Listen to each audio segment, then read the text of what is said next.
Good morning student, welcome in my channel JNP special. एक बार फिर से स्वागत है आप सभी लोगों का हमारे इस चैनल में। तो चलिए चलते हैं फिर से जो मैकेनिक्स का पार्ट है उसको पूरा कर लेते हैं। मैकेनिक्स के पार्ट का ये लास्ट लेक्चर है और इसके बाद जो अगला चैप्टर को उसको पढ़ाया जाएगा। क्वेश्चन है, घंटों में व्यय हुई विद्युत ऊर्जा की माप किलो घंटा kWh में की जाती है। 1 किलोवाट घंटा को 1 यूनिट माना जाता है। किसी माह में खर्च किए गए विद्युत ऊर्जा अर्थात यूनिटों का माप निम्नवत करते हैं। यूनिटों की संख्या वाट गुणे घंटे गुणे दिन बटा 1000। जबकि 1 घंटे का तात्पर्य प्रतिदिन कितने घंटे ऊर्जा व्यय हुई तथा दिन का तात्पर्य महीनों में दिनों की संख्या।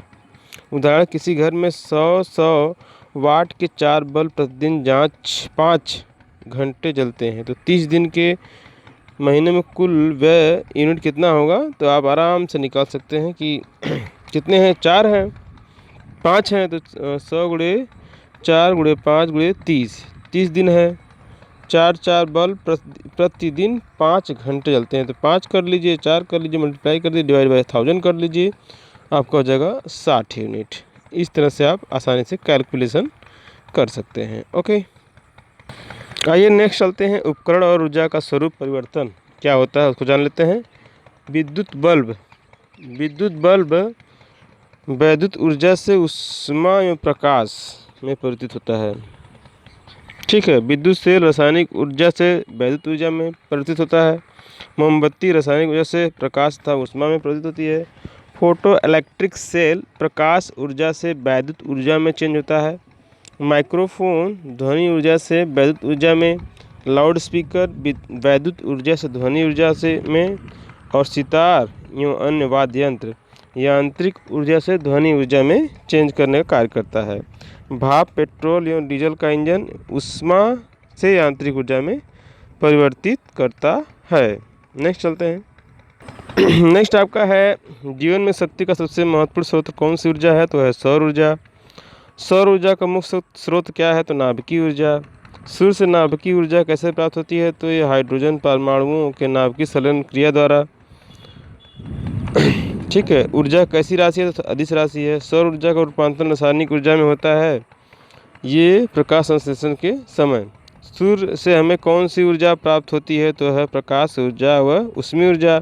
सूर्य में ऊर्जा जनित होती है मुख्यतः हाइड्रोजन परमाणुओं के संलयन के द्वारा।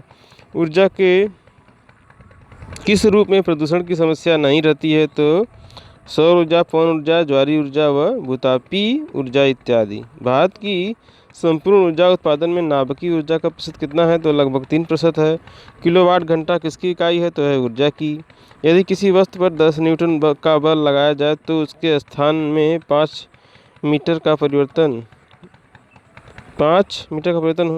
हो जाए तो उस वस्तु का कार्य द्वारा कार्यकृत कितना होगा। तो है 50 जूल।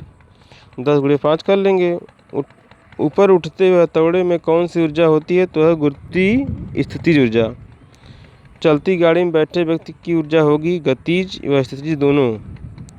और किसी गतिमान कार की गति को 2 गुनी कर देने पर उसे रोकने के लिए पहले अपेक्षा कितना बल लगाना पड़ेगा। 4 गुना लगाना पड़ेगा। 0.4 किलोग्राम द्रव्यमान की वस्तु 2 मीटर प्रति सेकंड के वेग से चल रही है तो वस्तु की गतिज ऊर्जा कितनी होगी। तो वह 1 जूल होगी।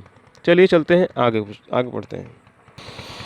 दूध में 3.0 इंटू 10⁶ जूल प्रति किलोग्राम। गेहूं में 3.2 इंटू 10⁶ जूल प्रति किलोग्राम। आलू में 3.7 इंटू 10⁶ जूल प्रति किलोग्राम तथा चावल में 5.3 इंटू 10⁶ जूल प्रति किलोग्राम ऊर्जा अंश रहता है।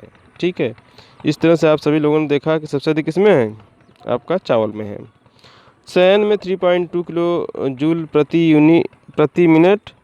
टहलने में 10.9 किलो जूल प्रति मिनट। दौड़ने में 22.7 किलो जूल प्रति मिनट तथा तैरने में 25.6 किलो जूल प्रति मिनट ऊर्जा व्यय होती है। मतलब सबसे अधिक तैरने में ऊर्जा व्यय हो रही है आपकी। आगे चलते हैं, आगे जान लेते हैं कि 2 किलोग्राम का एक पिंड 4 मीटर की ऊर्जा तक गुरुत्वीय क्षेत्र में ऊपर उठाया जाता है। पिंड में कितनी स्थितिज ऊर्जा निहित होगी। तो वह है 78.40 जूल। जब माइक्रोफोन के सम्मुख बोला जाता है तो कौन सी ऊर्जा किस रूप में परिवर्तित होती है। तो वह ध्वनि ऊर्जा विद्युत ऊर्जा में परिवर्तित होती है। पृथ्वी की तरफ गतिमान पिंड की गतिज ऊर्जा व स्थितिज ऊर्जा बढ़ेगी या घटेगी, तो गतिज ऊर्जा बढ़ेगी और स्थितिज ऊर्जा घटेगी। ऊर्ध्वाधर दिशा में गतिमान पिंड की गतिज ऊर्जा 200 जूल की वृद्धि होती है, तो स्थितिज ऊर्जा पर क्या प्रभाव पड़ेगा, तो गति की दिशा में क्या होगा, 200 जूल कमी। गति की दिशा ऊपर से नीचे की ओर होगी। अपने सिर पर ईंट रखकर एक मजदूर क्षैतिज सड़क पर गति कर रहा है। विज्ञान की भाषा में उसके द्वारा किया गया कार्य कितना होगा, तो 0 होगा। किसी पिंड का द्रव्यमान 2 गुना तथा वेग आधा करने पर उसकी गतिज ऊर्जा में कितना परिवर्तन होगा, तो आधी हो जाएगी। 2 किलोग्राम के पिंड को ऊपर की ओर फेंका जाए तो जो कि 5 मीटर की ऊंचाई तक आ जाकर वापस आ गया।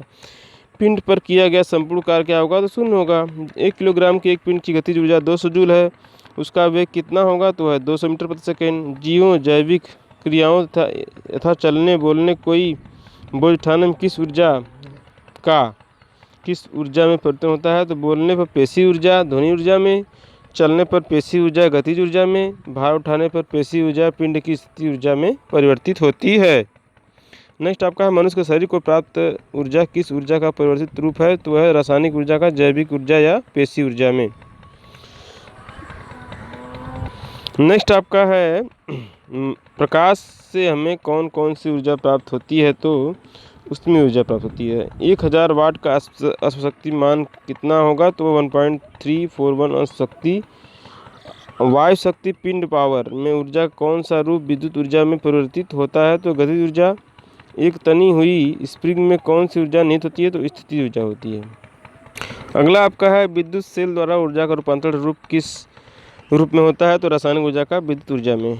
माइक्रोफोन और लाउडस्पीकर में क्या मूलभूत अंतर है, तो माइक्रोफोन ध्वनि ऊर्जा को विद्युत ऊर्जा में बदलता है तथा लाउडस्पीकर इस तरह से प्राप्त विद्युत ऊर्जा विद्युत संकेतों को पुनः ध्वनि ऊर्जा में बदलता है। भारत में पवन ऊर्जा संयंत्रों का निर्माण करने वाली सबसे बड़ी कंपनी कौन सी है, तो है सुजलान। राष्ट्रीय पनबिजली निगम की स्थापना कब की गई, तो 1975 ईस्वी में की गई। राष्ट्रीय पावर ग्रिड की स्थापना कब की गई, तो 1981 ईस्वी में की गई। पवनों का देश किसे कहा जाता है, तो डेनमार्क कहा जाता है। भारत का पवन ऊर्जा द्वारा विद्युत ऊर्जा के विद्युत उत्पादन करने वाले देशों में कौन सा स्थान है, तो चौथा स्थान है। पवन ऊर्जा का कौन सा स्रोत है, तो नवीकरणीय है। पवन ऊर्जा द्वारा विद्युत बनाने हेतु हवा का वेग कम से कम कितना होना चाहिए, तो 15 किलोमीटर प्रति आवर होना चाहिए। जैव गैस का मुख्य घटक क्या है, तो वह मीथेन है 75%। बायोमास जैव मात्रा क्या है, तो ये ऐसे ईंधन जो जीवों के उत्पाद हैं, लकड़ी, चारकोल, उपला इत्यादि। भारत में जल विद्युत कुल मांग का कितना प्रतिशत उत्पादित होता है, तो 25% होता है। तापीय विद्युत संयंत्र का मुख्य ईंधन क्या है, तो है जीवाश्म ईंधन। पृथ्वी पर प्राप्त और सौर ऊर्जा का औसत परिमाण क्या है, तो 4 से 7 किलोवाट घंटा प्रति वर्ग मीटर है। भाप इंजन किस प्रकार का इंजन है, तो वाष्प दहन इंजन है। कार, बस, वायुयान इत्यादि में प्रयुक्त इंजन कैसा होता है, तो वह अंतर्दहन होता है। ओके, अगला है आपका है भारत में गैर पारंपरिक ऊर्जा स्रोत विभाग की स्थापना कब की गई, तो है 1982 में। बायोडीजल किस पौधे में प्राप्त होता है, तो रतन जोत व करंज से। नाभिकीय ऊर्जा प्राप्त करने के लिए सर्वोत्तम तत्व कौन सा है, तो यूरेनियम नामक रेडियोधर्मी धातु है। अगला है आपका OTEC ocean thermal energy corporation unit अर्थात समुद्री तापीय ऊर्जा संरक्षण इकाई स्थापित करने वाला प्रथम देश कौन है, तो भारत। तमिलनाडु में 100 मेगावाट की इकाई स्थापित। विद्युत ऊर्जा लकड़ी, सूर्य व कोयला से प्राप्त ऊर्जा से किस तरह भिन्न है, तो वह लकड़ी, सूर्य व कोयला ऊर्जा के प्राकृतिक स्रोत हैं, जबकि विद्युत एक गैर प्राकृतिक ऊर्जा का स्रोत है। सागर तापीय ऊर्जा रूपांतरण विद्युत संयंत्र से ऊर्जा प्राप्त करने की क्या शर्त है, तो है सतह व गहराई में जल के ताप का अंतर 20 किलोग्राम सेल्सियस से कम न हो। नेक्स्ट आपका है भूतापीय ऊर्जा का सर्वाधिक उपयोग किन देशों में हो रहा है, तो है न्यूजीलैंड और अमेरिका में हो रहा है। ऊष्मीय ऊर्जा को यांत्रिक ऊर्जा में सर्वप्रथम कब रूपांतरित किया गया, तो है 17वीं शताब्दी में स्टीम इंजन के आविष्कार के साथ। परमाणु के साथ नाभिक से ऊर्जा किस प्रकार होती है? तो एक से अधिक नाविकों के संलयन अथवा किसी नाविक के विखंडन द्वारा। तो इस तरह से हम लोगों ने यांत्रिकी का महत्वपूर्ण जो क्वेश्चन था उसको कवर किया गया। अब आगे हम नेक्स्ट चैप्टर स्टार्ट करेंगे जो आपके फिजिक्स के रहेगा, और लगभग 7-8 चैप्टर हैं इंपॉर्टेंट वो करवाएंगे। अच्छे क्वेश्चन हैं। आप बने रहिए हमारे चैनल में, और अभी भी लाइक सब्सक्राइब नहीं किए हैं तो कर लें, और अन्य लोगों को तक भी हमारे वीडियो को पहुंचाया जाए, शेयर किया जाए, बहुत ज़्यादा लोगों में शेयर किया जाए। Okay, thank you, have a nice day.